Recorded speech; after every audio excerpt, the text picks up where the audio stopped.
Por que jornalismo, cara? Cara, por que jornalismo? Eu sempre conto essa história porque faz todo sentido. Quem me conhece sabe que eu tenho uma ligação muito forte com família. Tô falando aqui dos meus irmãos, né? Falei da minha mãe no começo. Uhum. E o grande amor da minha vida era meu pai, assim. Meu pai, infelizmente, faleceu em 2021. E ele era cego. Totalmente cego.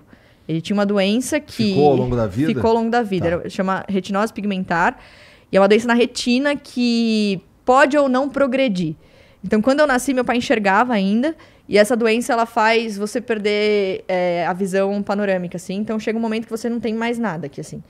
E aí, ele descobriu a doença, não tem como saber se ela vai progredir ou não. Então, ele foi vivendo a vida dele e aí foi perdendo a visão até o momento que ele perdeu totalmente. E aí, eu era muito próxima dele. Tipo, uma coisa, assim, de alma, assim.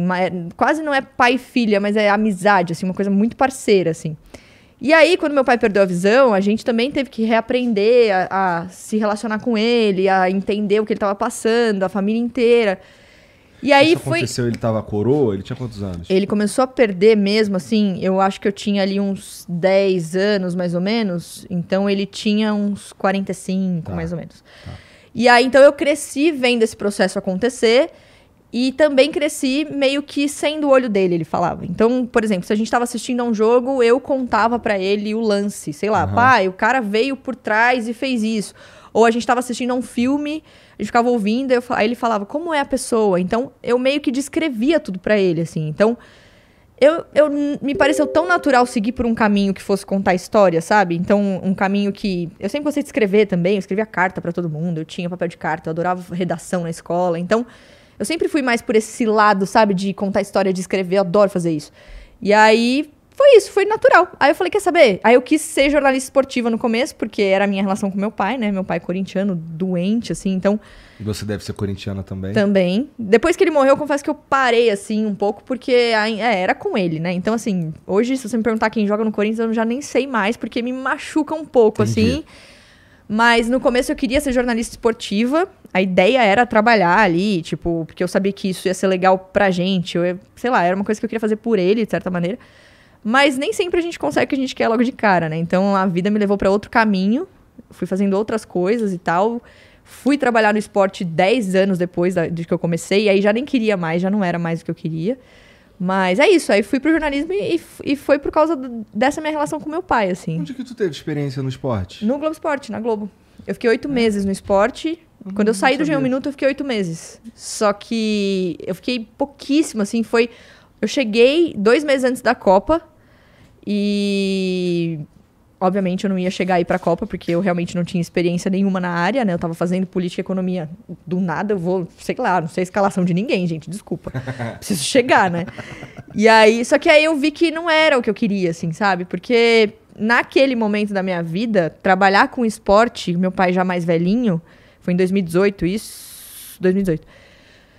Significava estar longe dele. Então, várias vezes eu fui pro estádio pra fazer o jogo e tal. E aí eu tava vendo o Corinthians no estádio, mas eu não queria estar no estádio, eu queria estar com ele assistindo, entendeu? Então, naquele momento da minha vida já não fazia mais sentido. Então, estar trabalhando significava estar longe dele. Então, não valia a pena. A conta não fazia sentido. Bom que não deu certo, então, o jornalismo esportivo, né? Porque eu talvez teria perdido muitos momentos com ele, entendeu? Então, é isso. E você ia ter que ressignificar um monte de coisa porque você ia trabalhar com uma parada que ia te lembrar dele o tempo inteiro. E você... É aquela coisa, você transforma o seu prazer em obrigação. Já passei por isso. E acaba perdendo o tesão na coisa, sabe? Então é isso. Eu fiquei ali 8 meses e eu lembro que eu ficava, não, eu quero ir pra casa ver o jogo com meu pai, sabe? Não faz sentido. E aí acabei mudando depois, fui pro entretenimento de vez. Mas foi bom pra eu saber que é o que eu não queria, assim, sabe? Isso é importante. Senão eu ia ficar sempre com... Quando tu fazia o G1 em 1 minuto ali, não era mais estagiária, já tava... Não. Eu comecei no G1 Minuto em 2015. O G1 Minuto estreou em dia 20 de abril de 2015 e eu já tava na Globo há 7 anos. Começou na Globo? Comecei, primeiro trabalho. Com 18 anos em 2008 e 7 anos depois eu fui pro G1 Minuto. Estagiária, fiquei lá 2 anos, depois fui efetivada e fui... Sabe, vamos por aqui, vamos por aqui, vamos. Aqueles lugares que você vai, tem um espacinho, eu tô indo. Aí foi. Cara, e esse G1 em 1 minuto aí é impressionante como marcou muita gente, cara. Demais. Porque Até a galera que falando, aquela mina lá do G1 em 1 minuto. Não, nem falava assim, G1 em 1 minuto. Até aquela hoje. mina que aparecia lá falando as paradas rapidão, com a roupa, Sim. com a camisa diferente. Até hoje falam pra mim isso. Eu falo, gente, eu saí em 2018. O quê? 5 anos quase. E as pessoas ainda lembram disso. E aí falam, Mari, usa uma camiseta aí. Eu falo, gente, eu uso ainda, mas hoje eu tô com 33 anos. Eu talvez não use mais tanto, assim. Mas ainda tem minhas camisetas. O que quer dizer com isso, Mari? Nada. Não, mas é que o meu estilo mudou, assim, um pouquinho, sabe? Tá. Então, o G1 Minuto, uma coisa que muita gente não sabe, é que as roupas eram minhas. Então, não é que existiu uma estratégia do tipo, tá, vamos colocar uma pessoa na TV usando camisetas. Não. A ideia do projeto era, vamos colocar as pessoas que a gente selecionou ali da galera da internet para dar notícias no meio da programação e elas vão ser quem elas são. Então, acontece que quem eu sou é essa pessoa. Então, eu usava as minhas roupas. E então, aí, como essa era a ideia, ninguém te gongava também. Não. Eu falo que eu tive, assim... e eu sempre reconheço isso. Eu falo isso, gente, não fui eu que... sou contra o sistema e vou, sabe, contra tudo que eu aprendi na faculdade e vou pôr minha camiseta e vocês que lutem. Não, pelo amor de Deus, eu não tinha essa pretensão nenhuma. Então, o que aconteceu foi, me convidaram, falaram que era um projeto que tinha essa liberdade e viraram pra mim e falaram, Mari, seja você mesma. Eu falei, vocês têm certeza? Tenho. E aí eu lembro que até nos pilotos eu me arrumei. Eu tenho um TED Talks que eu falo sobre isso, né? Que é um TED Talks que fala sobre autenticidade.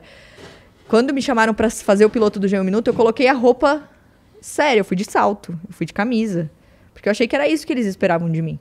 Então eu fui meio que fantasiada de outra coisa, sabe? Então quando eu cheguei lá, falaram, não, o que você tá fazendo? Tipo, não, a gente quer você. E aí eu usava minhas roupas. E era muito, muito legal, assim. Porque ao mesmo tempo que foi muito tenso no começo, porque você tem medo de não ser levado a sério, me surpreendeu positivamente o movimento, sabe? De que as pessoas parece que estavam querendo alguma coisa diferente, assim, sabe? Tipo, eu me vejo em você, ou talvez uma mãe ou uma avó dizendo, falando, eu vejo minha filha e minha neta em você, sabe? Então, existiu esse movimento que me surpreendeu demais, assim, demais. Eu nunca imaginei que o G1 Minuto ia causar o que causou na minha vida, assim, foi um absurdo. Antes disso, tu era o quê? Social media da parada? Eu era a editora do site do Bem-Estar, programa. Eu comecei estagiando numa equipe de chat. Sabe quando termina o Big Brother e a pessoa... eu não sei se hoje ainda tem isso, mas tinha aquela coisa... a pessoa agora vai pro chat conversar com você. Eu era dessa equipe quando eu estagiei. Então eu ficava ali nos bastidores selecionando pergunta e tal, apresentava algumas coisas. E aí depois eu fui repórter do G1 mesmo, de cobrir porta de Enem e tal. Aí fui social media do G1. E aí fui editora do site do Bem-Estar. Enfim. Fiz uma porrada de coisa. Porque é isso, a gente fazia meio que tudo. Ia fazer cobertura de Lollapalooza. Esse aí tu curtia. Demais. Carnaval, era muito legal, sabe? São Paulo Fashion Week, quando a São Paulo Fashion Week era ainda alguma coisa muito maior do que é hoje, infelizmente. Mas, então eu fiz muita coisa. E aí eu tava lá quietinha, sendo editora do site do Bem-Estar, que eu adorava. E aí me ligaram e falaram, então amanhã tem um projeto novo. 4 meses depois o G1 Minuto estreou, assim. Minha vida mudou totalmente. Muito legal.